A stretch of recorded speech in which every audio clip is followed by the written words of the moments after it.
All right, so some riders, they say they steer by putting weight on the outside peg. Other riders, they say they put weight on the inside peg. What I'm gonna say is neither one's all that correct. We're gonna steer with our knee and with our midsection.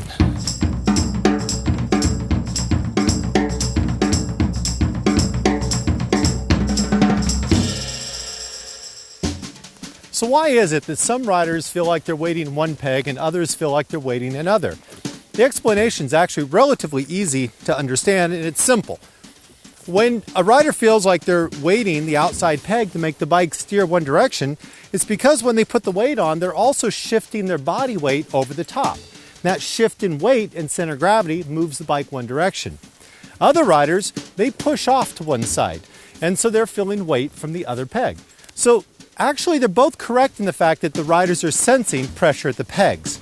If all you're doing is going around some potholes, then certainly weighting the outside peg is a sensation that's correct, but it's not the reason the bike moves or turns. It's where the body goes. A lot of this also comes from street riders. If you think about racers, they're down in here and they move down to the inside. For that, they'll feel weight on the inside because they're down inside the bike.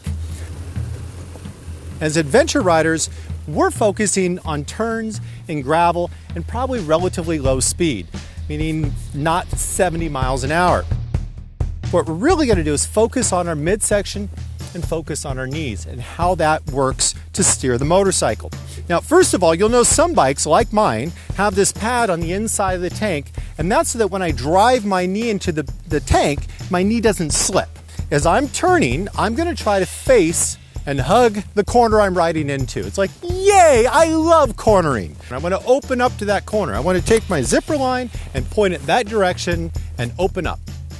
The issue is there's a motorcycle in my way. So when I rotate my body like this, it presses the knee into the outside of the tank. That's how we get that pressure.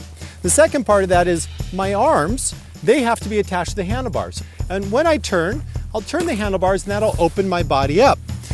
The other thing I'm doing is as I rotate my hip to face that direction, I'm driving my knee into the tank and using that tank pad to lock into place. That also allows me to stretch out and move away. That opens up my arms here. That gives me good mobility for control. But as that bike rotates underneath us, I can stay directly up above it. So it rotates and I stay parallel to the ground and over my contact patch. And that's the way we're going to make this turn. If I drive my knee in, I feel like I have weight on that outside peg, but it's the driving of the knee that makes the difference.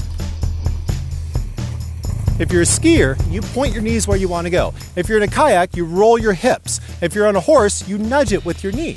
All of those sports are just like motorcycling, and that's what we want to do, is focus on this midsection for control.